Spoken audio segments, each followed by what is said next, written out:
Hearing it from a lot of people, not just from me.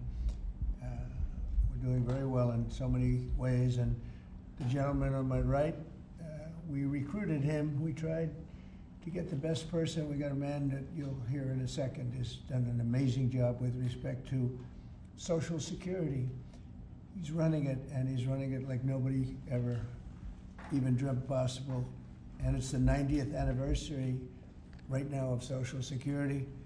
So today we celebrate that 90th anniversary of one of the most significant pieces of legislation ever signed into law, the Social Security Act of 1935, and we're going to make it stronger, bigger, and better. Really doing a job. In the campaign, I made a sacred pledge to our seniors that I would always protect Social Security, and under this administration, we're keeping that promise and strengthening Social Security for generations to come. You keep hearing stories that in 6 years, 7 years, Social Security will be gone, and it will be if the Democrats ever get involved, because they don't know what they're doing. But it's going to be around a long time with us. Very much, you'll be surprised to hear some of the numbers. I'm delighted to be joined by the Commissioner of the Social Security Administration, Frank Bisignano. Oh, in the world of business, in fact, I wrote some of the little things down that he's had an amazing, he was Chief Operating Officer of J.P. Morgan Chase. He worked for Jamie Dimon, and Jamie Dimon said that he was amazing.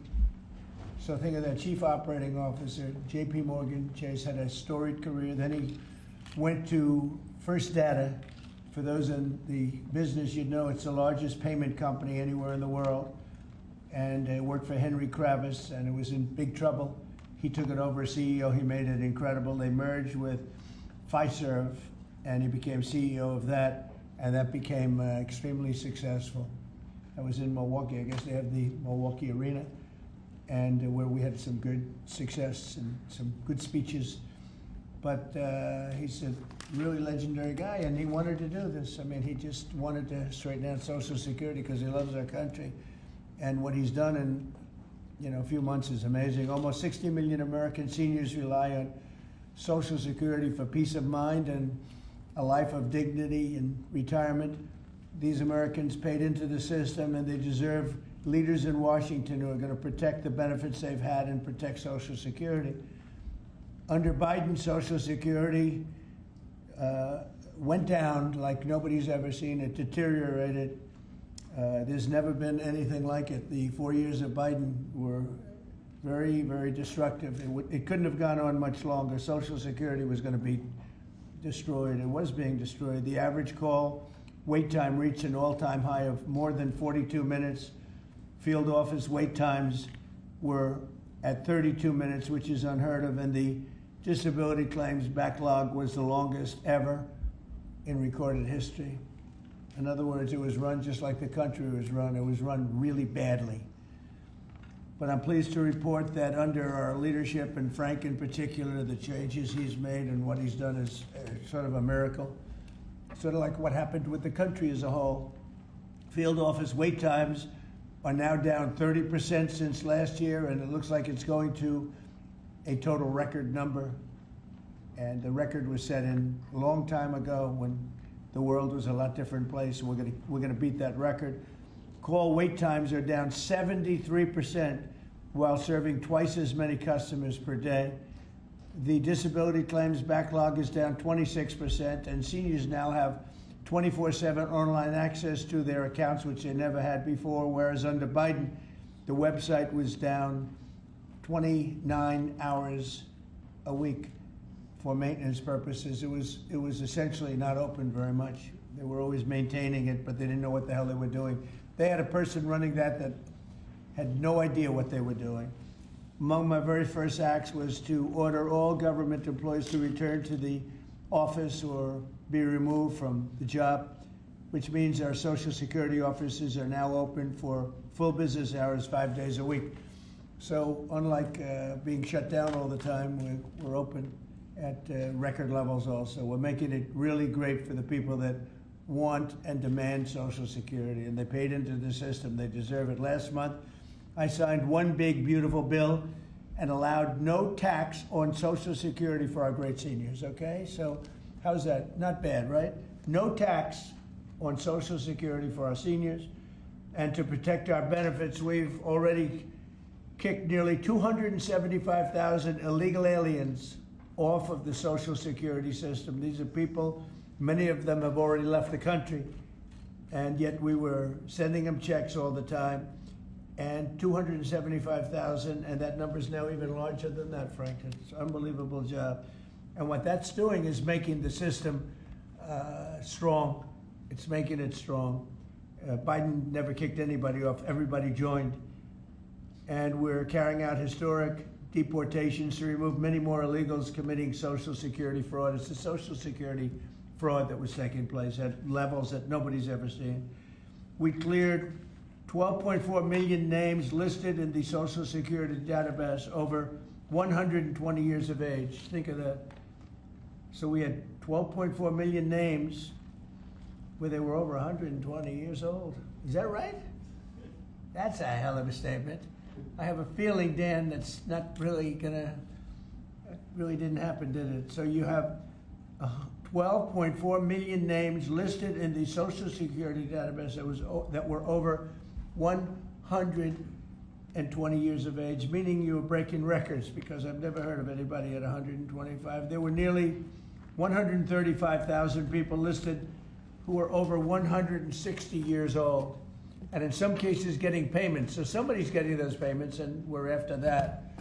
We're also fighting the menace of inflation to make life more affordable for American seniors, and we've ended Biden's inflation nightmare.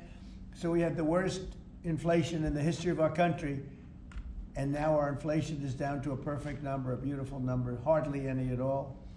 And yet our country is taking in tens of billions of dollars and trillions of dollars, actually trillions of dollars in tariffs.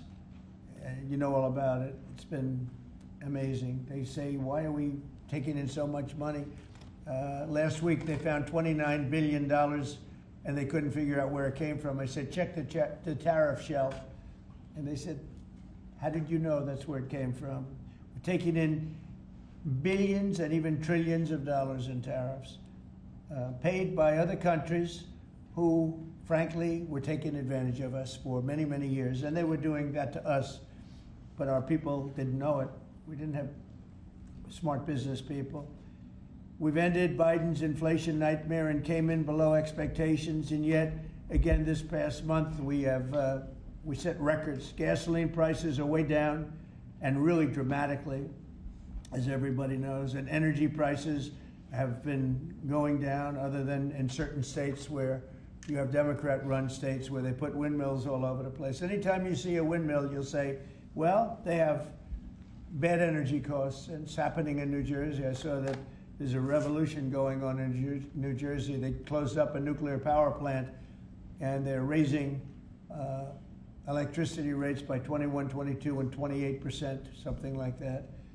And you're going to have a new governor in New Jersey. I tell you what, you have a good man running in the Republican Party.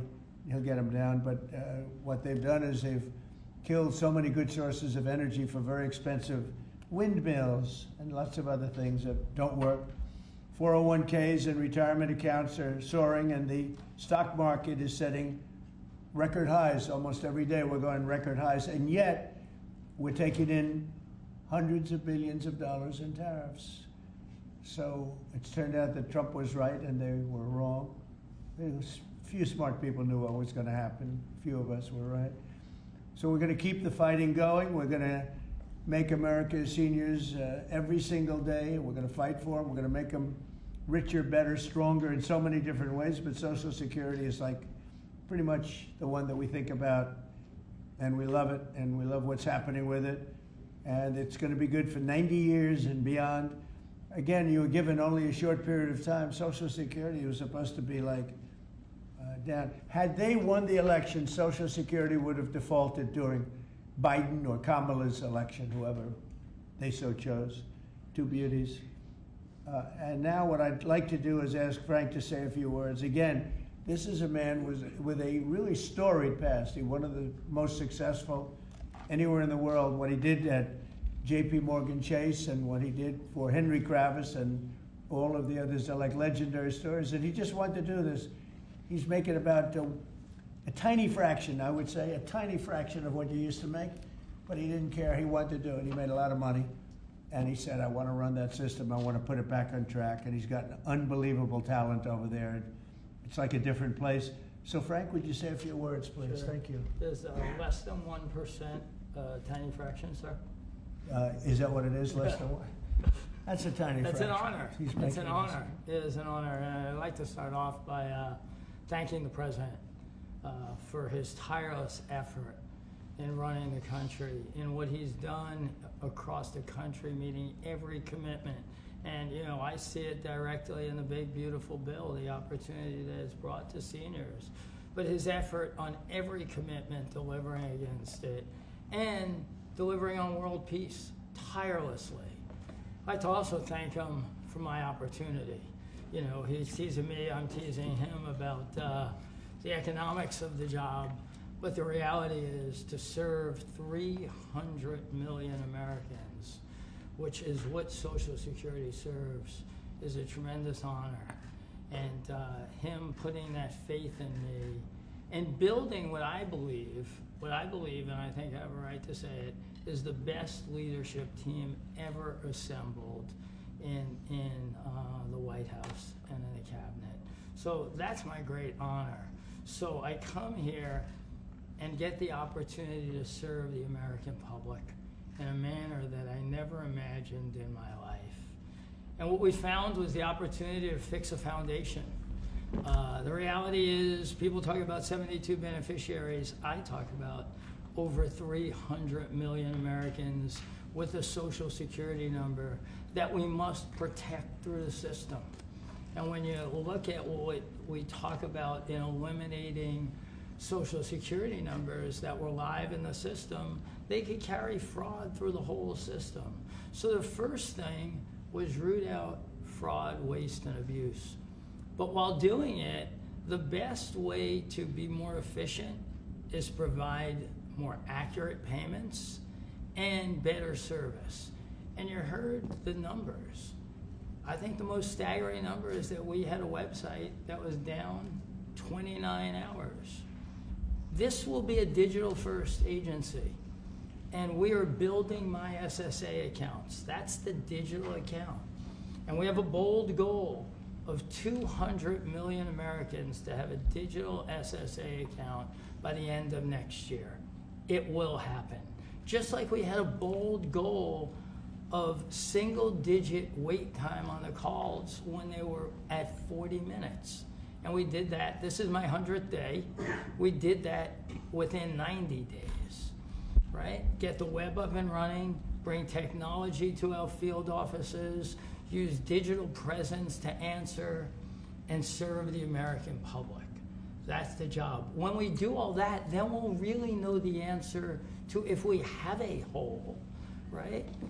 I was presented in my second week on the job with $18 billion in errors by the Inspector General. It was public. In less than a month, we solved $9 billion of it. So that's the type of swift action we can take, right? You see the things like the big, beautiful bill for the seniors.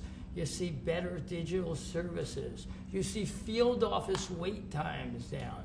If you make an appointment to have a field office visit, it now happens in 6 minutes.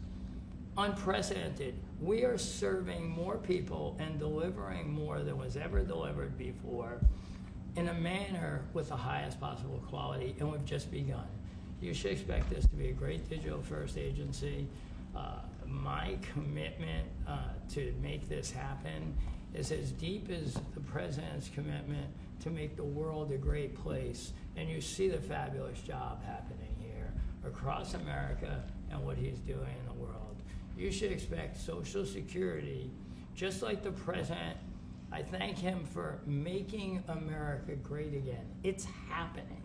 Social Security will be great again. You have my commitment. Thank you, Mr. President. Thank you very much, Frank. I'm going to sign the new proclamation, please. Sir, this is a proclamation both commemorating the 90th anniversary of the Social Security Act, the signing of the Social Security Act, and also the incredible accomplishments of your administration fixing and promoting and safeguarding Social Security. And it also obviously mentions the fact that as part of the One Big Beautiful Bill, a vast majority of our senior citizens are no longer paying taxes on their Social Security benefits, as you promised in your campaign and as you delivered for the American people. That's a big factor, isn't it? Huh? Yes, sir. That's great. I think they're very happy about it, too. They're very happy about a lot of things. Good job, Frank. Thank you, sir.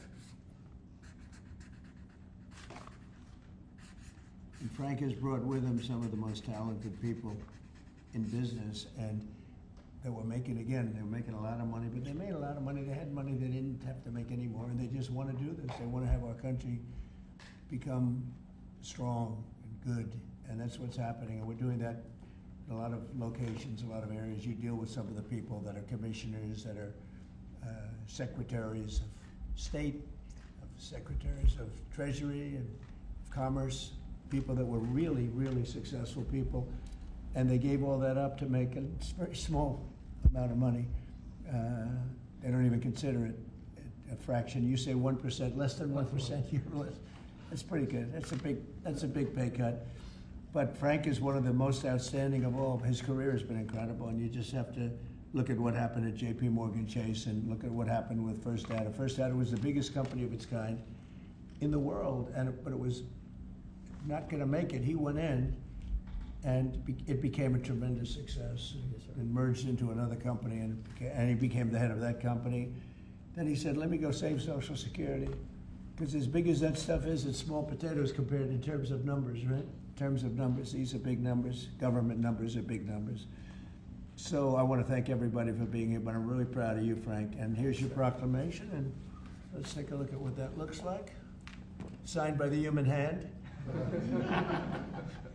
For a change. That's good, right? Do you have any questions for Frank? How about questions for Frank? Mr. President. For Frank? Mr. President? Yes, on Social Security. Please. First and foremost, this was a major campaign promise that you had. 2023, it was one of the first Agenda 47s that you put out. It was titled, We Must Protect Medicare and Social Security. Why was this important for both of you to get done, and given the fact that it'll impact millions of lives?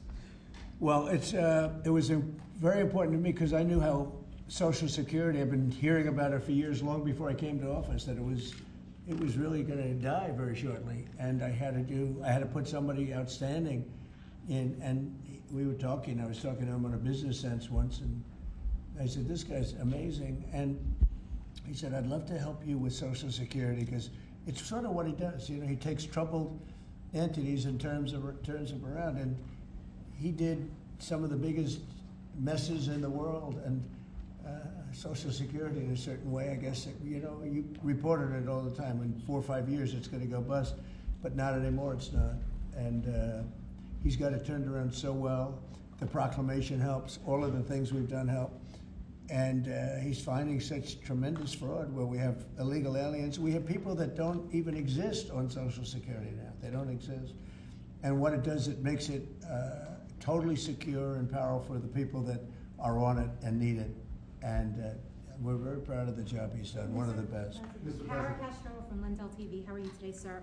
Democrats like Bernie Sanders and Elizabeth Warren continue to peddle the lie and the claim that you're trying to cut Social Security, despite your repeated promises to protect it. Why do you think they keep pushing this misinformation and literally terrorizing the elderly in America that sadly keep watching the very misleading mainstream media? I love your question. I should have called you almost first, but I love his questions also, always. But it's such a good question. It's so vicious what they do. Elizabeth Warren said she was an Indian. We call her Pocahontas. She's a liar. She lied her whole career. Based on the fact that she was an Indian, she was able to get into certain colleges, get certain jobs, get into certain universities to work there. She's a liar and a mean person. She's a nut job. I watched her the other night. She's all hopped up endorsing a communist in New York City. And she was all excited and jumping up and down. She's got to take a drug test. She really does. She's got to take a drug test. There's no way somebody can act that way and be normal. What she's done to our financial institutions, he destroys people. Do you know that you had a lot of great banks in the Midwest and banks that loaned to farmers and others, and they went out of business? She put them out of business. Stone cold mean. Banks that were open 150 years, family banks that supplied the farmers and manufacturers and others, and she put them out of business. She's a mean, horrible human being. Bernie Sanders is Bernie Sanders. I don't mind him so much. He's just a liberal guy, very liberal guy. He's a wacky guy. He's still sharp. I got to tell you, you know, he's 86 or 87 or something. He's still sharp. You compare that to Joe Biden, it's, you know, sort of what happened. So I don't mind Bernie Sanders. With him, you know what you're getting. You're getting a guy, he's a nasty guy, but he's somebody that, I don't know if I call it a fastball, but he's able to throw the ball pretty well. He's okay. I watched him the other day. He was totally on the opposite side of things. I will say this, the biggest issue right now, and an issue that's really taken hold, is crime, stopping crime in the cities, and the Democrats are fighting the stopping of crime. So I think that's like men playing in women's sports is okay, or transgender for everybody, okay. But this is a bigger issue. This is the biggest of all issues. Crime is rampant in D.C. It's rampant in our generally blue-run cities, and they've got to do something about it, or they're never going to win another election. And instead of calling me a dictator, they like to say Trump's a dictator. Trump's a dictator. Well, I had calls from many, many friends, including Democrats. I have a lot of Democrat friends, but they're normal people. And they were thanking me so much for what I'm doing in D.C. They feel so safe already. And you know, at the border, we had 0 people come in, and this is done by a liberal group. They're the people that do it. I have nothing to do with it. 0 people in 3 months. We had 0, 0, and 0 for 3 months. And last year we had millions of people pouring in from all countries, from jails, from drug addicts, gang members, drug dealers by the thousands and thousands. 11,888 murderers, half of whom committed more than one murder. They flowed into our country, and for the last 3 months we had none. And I didn't get, remember when Joe Biden used to always go, I need legislation, I had no legislation. I just said we're closing the borders, and the whole world understood it because they respect your country again. They really respect this country again. They didn't respect it. When he said it, it didn't mean anything.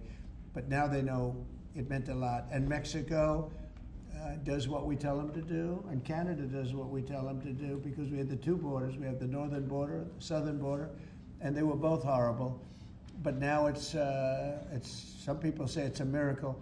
Well, what Frank has done with Social Security also is something very special. But what we're doing with crime, which will be your next question, I guess, that's because everyone's they're afraid. Half of the people here, maybe all of the people here, most of you live in D.C., you are petrified to go out. And you're liberal, and if you're liberal, you're going to have to change. You're Democrats, you're going to have to change your ways. So we will have crime under control very shortly in D.C., but they're record numbers. And sadly, what I guess the mayor did, but whoever it was, they asked the numbers to be fudged so that it would show less crime than the fact. The fact is, it's worse than it's ever been, and we will have it just like we did at the border, where with borders are totally in great shape right now, the best ever, record-setting shape. We'll have the crime situation solved in D.C. very soon. And we're also going to beautify the city. We have a beautiful city, but you can't have graffiti, and you can't have roads with potholes, and you can't have the medians, the dividers in the roads falling down on the street. We're going to be beautifying the city, making it really beautiful. We're going to be getting the criminals the hell out of here. We don't want the criminals in Washington, D.C. Mr. President, one on your Putin meeting and then one on D.C. crime. Are you prepared to offer Vladimir Putin access to rare minerals to incentivize him to end the war? We're going to see what happens with our meeting. We have a big meeting. It's going to be, I think, very important for Russia, and it's going to be very important for us, and important for us only that we're going to save a lot of lives. Look, we have, we're not paying any money, as you know, to Ukraine. We're supplying equipment. We're being paid 100% plus for that equipment by NATO. And I got NATO up from 2% to 5% of GDP. They now have billions of dollars. NATO is a very rich group of countries, And we make the best military equipment anywhere in the world by far, and they're buying our equipment, and they're paying 100% for the equipment, 100%. In fact, they owe us about $2 billion now. They're going to send a check.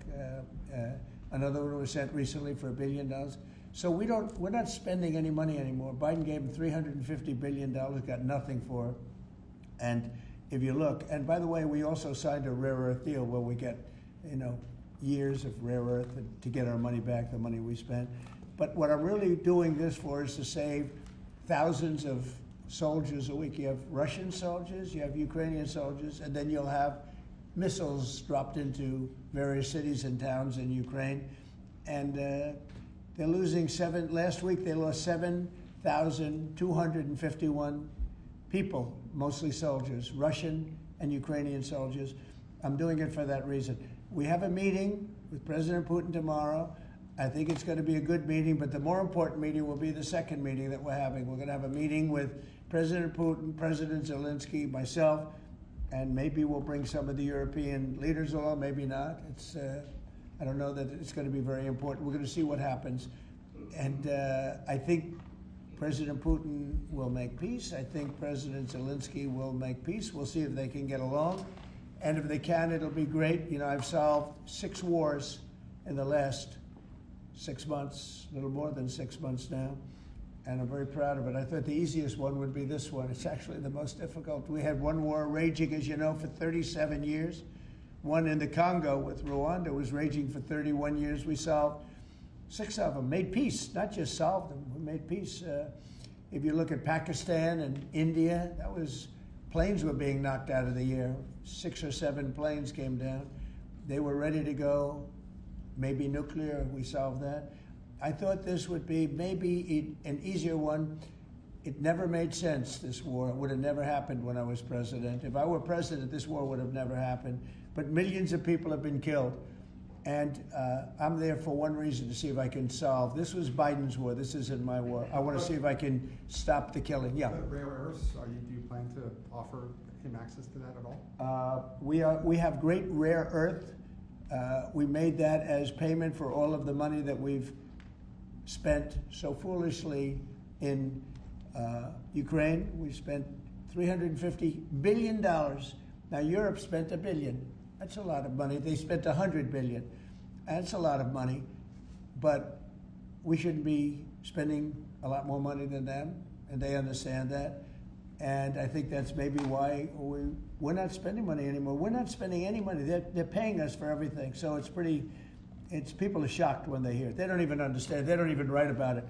But we're not spending money, but we are spending a lot of time trying to get the war solved. If we can get the war solved, we'll be very happy.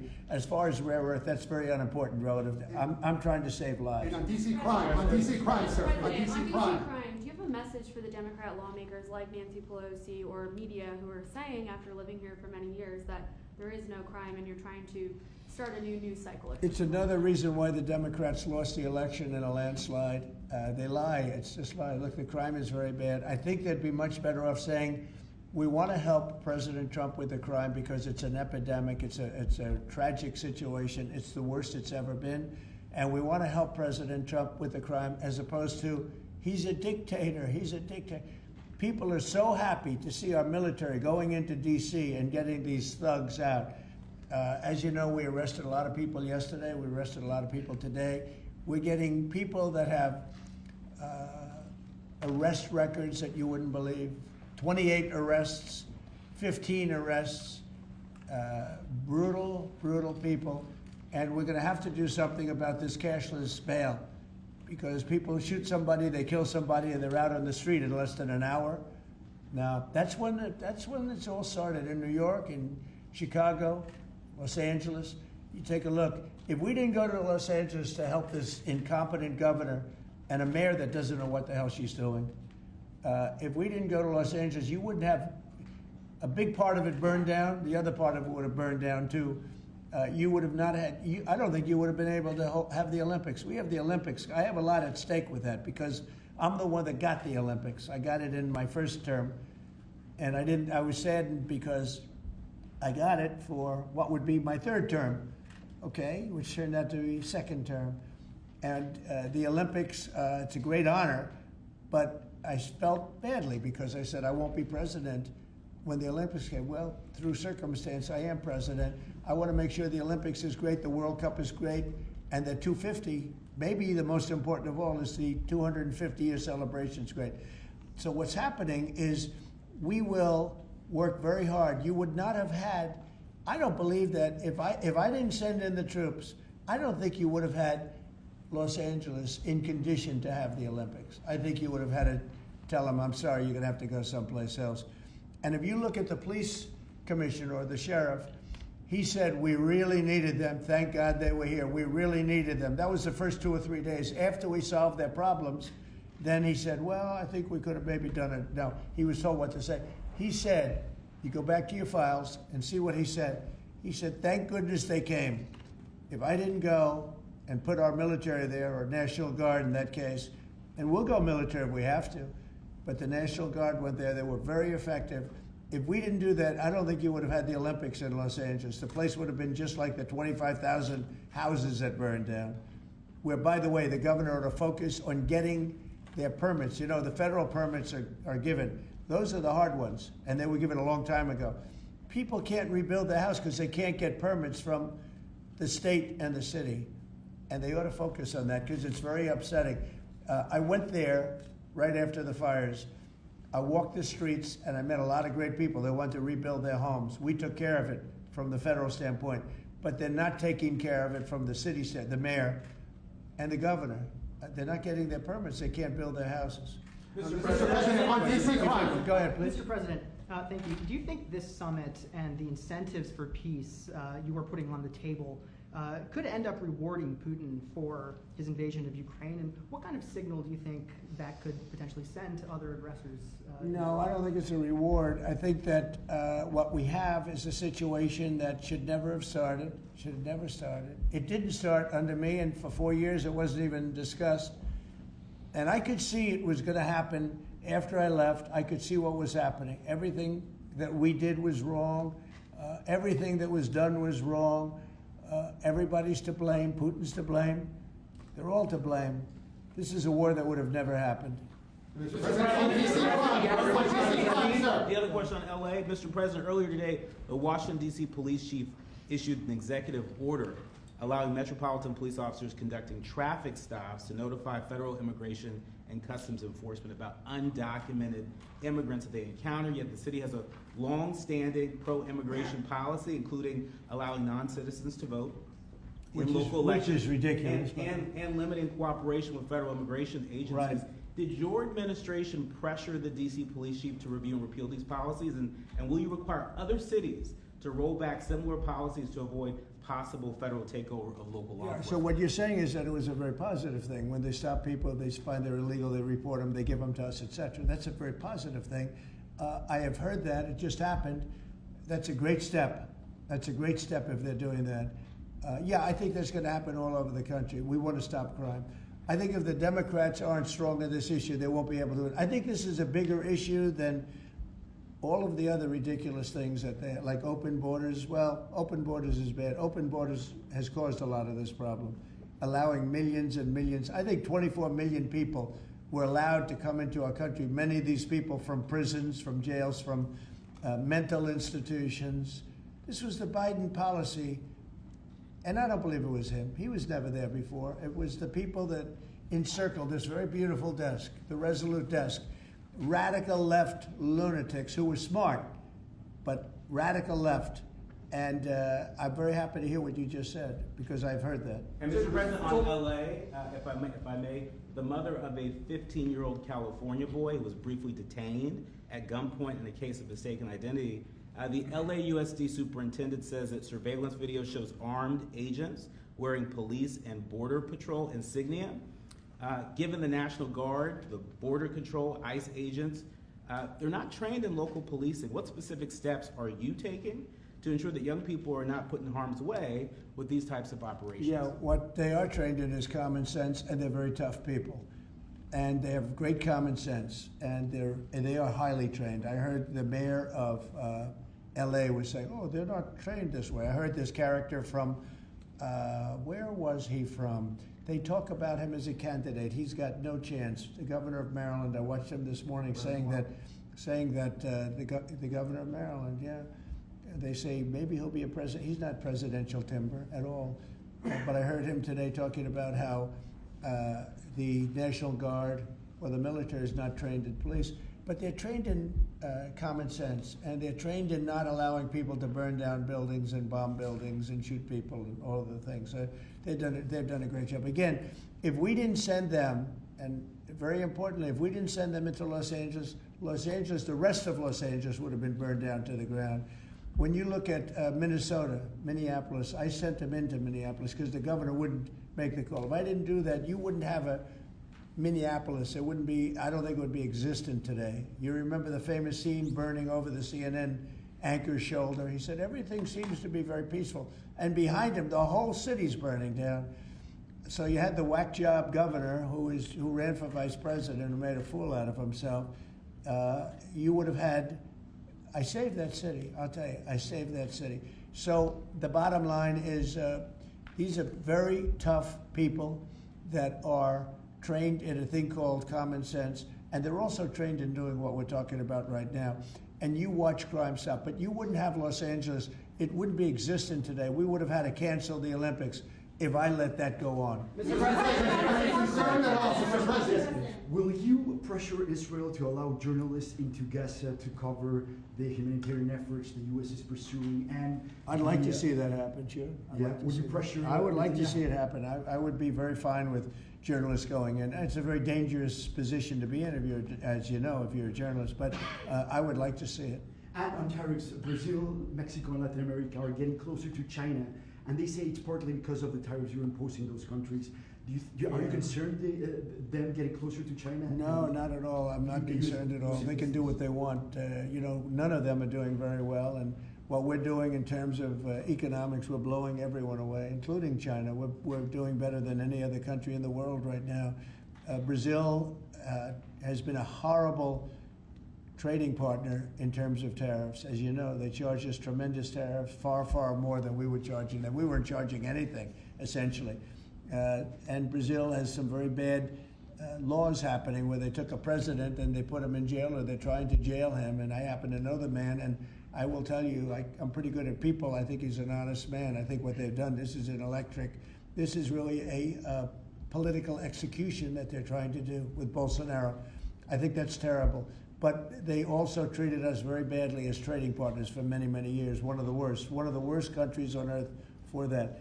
They charged tremendous tariffs, and they made it very difficult to do anything. So now they're being charged 50% tariffs, and they're not happy, but that's the way it goes. Mr. President, on DC crime, sir, on DC crime, are you concerned at all that some federal officers that are helping DC police might be being pulled away from other high priority assignments? Like what?